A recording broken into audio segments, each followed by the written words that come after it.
Qué bueno que se han quedado con nosotros en las mañanas de Nativa. Vamos a hacer ahora con el ex embajador del Perú ante la OEA, el embajador Harold Forsyth, un análisis sobre la imagen del Perú a puertas de APEC. Embajador Forsyth, siempre es un gusto conversar con usted. Muy buenos días. El gusto es mío, Carlos. Buenos días. Embajador, antes de entrar de lleno al tema que nos convoca, quería preguntarle por la situación que atraviesa la presidenta Dina Boluarte. Yo quería preguntarle si este allanamiento y este trabajo fiscal, ¿cree usted que daña la imagen de la presidencia de la República? Todos estos tipos de hechos, naturalmente, que afectan la credibilidad y la imagen del Perú. Sin embargo, el tema del allanamiento es algo que se sustenta en el derecho, ¿no? Como lo han dicho los principales especialistas, todo ha estado ajustado a ley. En consecuencia, es lo que procedía. Y naturalmente que no es algo grato para nadie ver que la persona que representa a la nación, en este caso la señora Boluarte, sufre este tipo de situación. Pero por otro lado es necesario saber que ella misma lo ha buscado. La ha buscado con su conducta absolutamente errática, lo que es extensivo a todo el gobierno ciertamente. Y finalmente uno, en política como todo en la vida, uno siembra lo que cosecha. Pero además De manera tienen sí. el canciller a un defensor implacable, lo cual me preocupa mucho. El canciller debería ser el más neutral de sus ministros. Como ocurre naturalmente en las democracias avanzadas, ¿no? Pero no quiero hablar particularmente de él porque con él he tenido una relación de muchísimos años. Y naturalmente De acuerdo. es el país el que tiene que juzgar.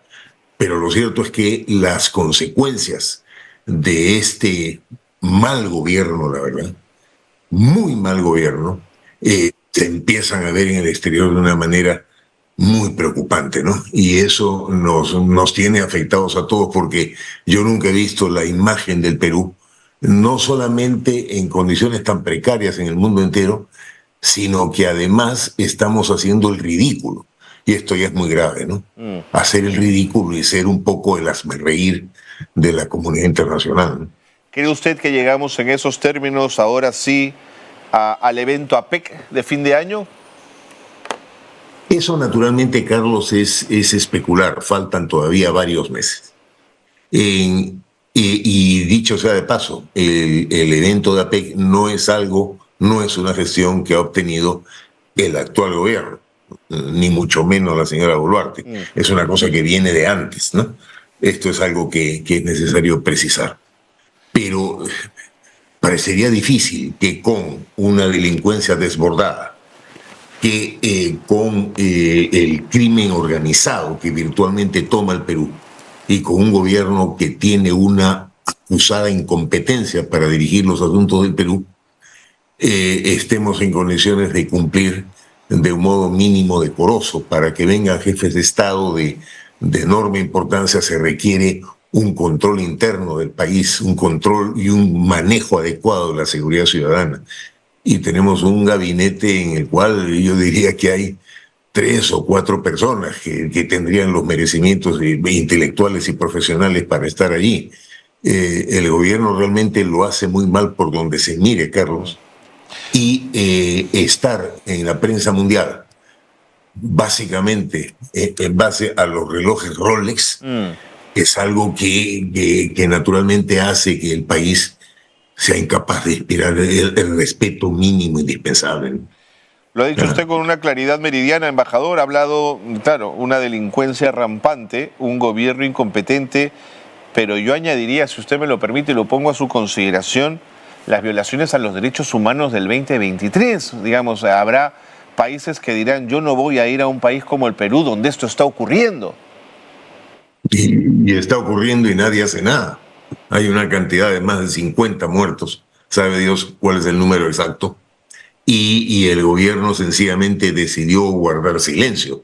Se supone que la fiscalía tenía que hacer su trabajo, pero ahí naturalmente hay otros temas que también son apremiantes, pero el mundo entero no olvida eso, Sí, pues. no lo olvida la Comisión Interamericana de Derechos Humanos, no lo olvida la Comisión de Derechos Humanos de las Naciones Unidas en Ginebra, no lo olvida ningún gobierno. El Perú no tiene ninguna autoridad moral para plantear nada que tenga que ver con la protección de los derechos humanos.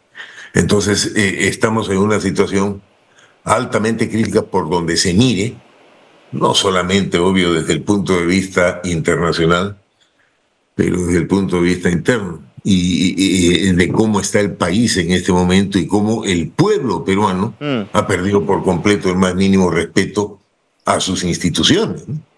Y miremos una cosa. Sí, sí, Carlos. No, que eso es verdad, el respeto a las instituciones, cómo se ha ido perdiendo, ¿no?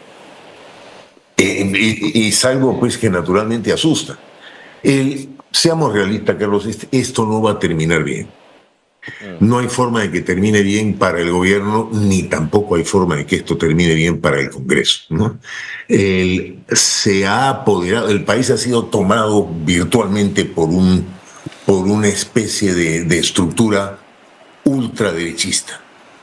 El problema es que hay personas, el Perú necesita, y eso no debe llamarnos la atención, una expresión política de derecha, moderna, inteligente, seria, por supuesto que sí. Pero lo que está pasando ahora arrastra a toda la derecha en el mismo paquete. Entonces puede dejar al Perú sin opciones para escoger adecuadamente en un próximo proceso electoral. Puede obligar a vastos sectores del país a, digamos, a inclinarse hacia opciones radicales de otro lado. Entonces, la lógica de que al adelantar las elecciones lo que se podría hacer es favorecer, por ejemplo, a Antauro Humala, aparte de que es un disparate intelectual, lo único que haría si fuera así, con este retraso, es postergar lo inevitable. Y naturalmente crear las condiciones para que en un futuro cercano el problema sea peor.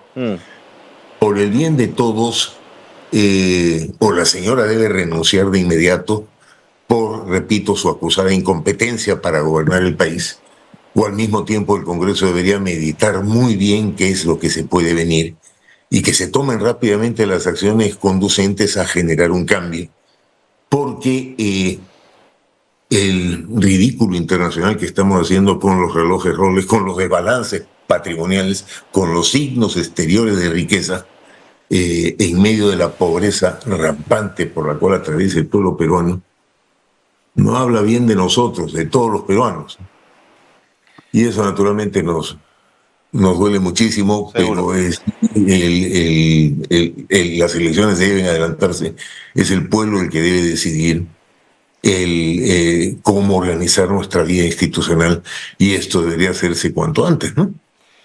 Ahora, en el marco de la APEC, uno de los eventos más importantes al que vamos a acudir es a la inauguración del megapuerto de Chancay, una obra de infraestructura que podría significar un salto adelante en el comercio del Perú para las próximas décadas. Es más, el presidente chino va a venir al Perú, lo que habla de la importancia de esta inauguración.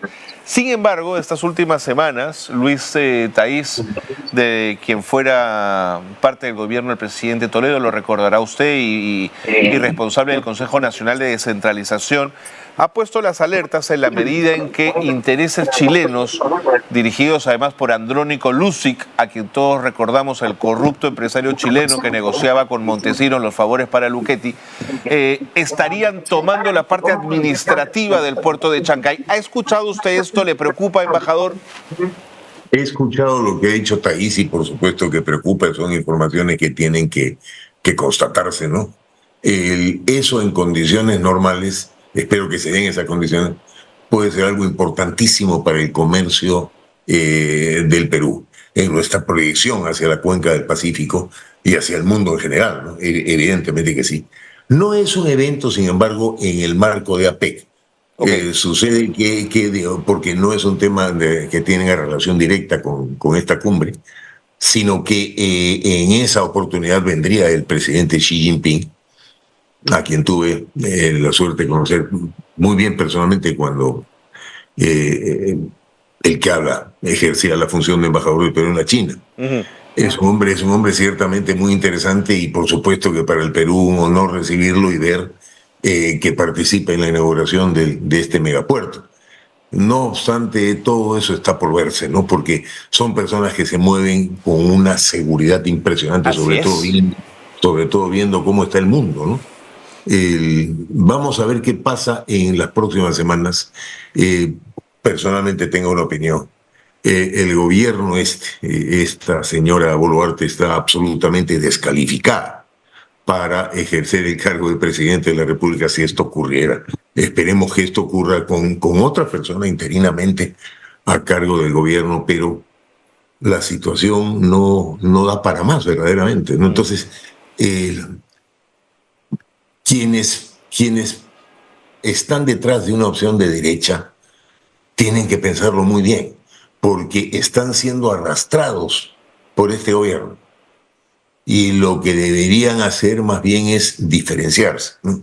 Diferenciarse bien e ir a las elecciones y no tenerle miedo al pueblo. Sí, pues. Porque nos hablan de democracia. Mi amigo, el canciller González Cachá, dice que la democracia se defiende, pero preguntemos cuál democracia. Democracia significa la participación del país, significa el poder del pueblo. Y en este caso el pueblo peruano es el gran marginado de toda esta situación y que tiene que soportar el horroroso espectáculo de una colección de relojes de lujo que naturalmente insultan nuestra inteligencia, ¿no? Ahora, no sé si coincidamos en esto, pero hay una encuesta que acaba de mostrar Ipsos que el 70% de los CEOs de las empresas más importantes del país apoya al gobierno de Dina Boluarte y lo hacen en la lógica que usted plantea, ¿no es cierto? Parece ser una derecha arrastrada por sectores mucho más maximalistas y mucho más ultras. Sin embargo, embajador, creo que los empresarios en general quedaron con urticaria luego del gobierno del presidente Castillo y tienen el gran temor a los Antauro Humala o a los radicales que se puedan presentar el 26. Pero yo tengo la sensación que el gobierno peruano debería tener la madurez democrática para saber cuándo llega al poder un impresentable de magnitudes grandes para oponérsele por las vías democráticas, embajador, y no tenerle miedo a las urnas. Pero, ¿qué piensa usted? Lo que ocurre con un sector de empresarios es una preocupación efectivamente por lo que estas próximas elecciones adelantadas podría desencadenar en el país. Bueno, muy bien. Entonces, lo que yo tendría que decirles es cómo van a poder evitar que haya un proceso electoral inevitable que sería, por ejemplo, en el año 2026. ¿Creen que de aquí al 2026 va a cambiar la situación? Eso pues ciertamente no va a ocurrir. Al contrario, lo que van a hacer es agravar más las cosas, crear las condiciones para que ahí sí las opciones que se den sean todavía más radicales, porque con este gobierno a cargo esto no va a mejorar. Al contrario, la situación va a empeorar. Va a empeorar inevitablemente, vamos a quedar muy mal ante el mundo y naturalmente la delincuencia va a seguir campeando en el país. No están dadas las condiciones para que el Perú pueda asumir lo que nos toca a corto plazo. Agregando además el hecho del señor Cerrón, con el cual la señora Boluarte pues, tiene una relación cercanía inmensa, pues no olvidemos que el señor Cerrón la puso donde está. Entonces, los peruanos tenemos el legítimo derecho de pensar mal en estas circunstancias y por el bien de todo, con todas estas cosas acumuladas y sin ningún tipo de ensañamiento con nadie, es importante que se oxigene el país. Sin duda. Y que sea el pueblo el que decida, ¿no? Sin duda. Y hemos en esta conversación puesto mucho el énfasis en la tarea del Ejecutivo en tanto que responsable de la política exterior o responsable también de la organización del evento APEC, pero me pregunto si el Congreso también no debería hacer su parte de cara a APEC, no debería morigerarse, ser más cauta, entender lo que se viene. Eso pudo haber ocurrido desde un principio. A estas alturas del partido, el pueblo del Perú no hace una separación entre el Congreso y el gobierno. Es verdad. Sí, el pueblo peruano está descorazonado con la vida institucional del país, ¿no? Pero hay una cosa nueva, que está surgiendo con muchísima fuerza, que es el rol de ustedes, los comunicadores. La prensa en el Perú ha empezado a tomar las cosas con mucha seriedad y de una manera drástica, diría yo, ¿no? Y me da la impresión de que eso empieza a darse para ya no retroceder. Entonces, por el bien de todos,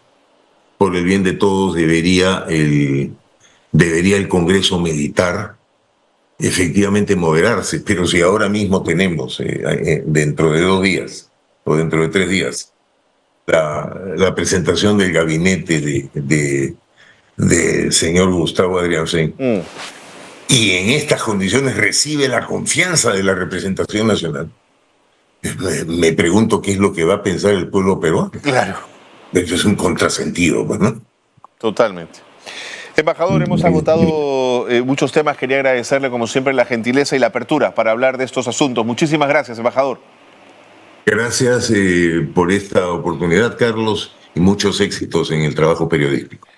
Harold Forsyth, ex embajador del Perú ante la Organización de Estados Americanos, ha estado con nosotros, nos ha dado varios puntos de vista, ha manifestado varias de sus ideas más importantes en relación a lo que sucede en el Perú, de cara, evidentemente, a la PEC.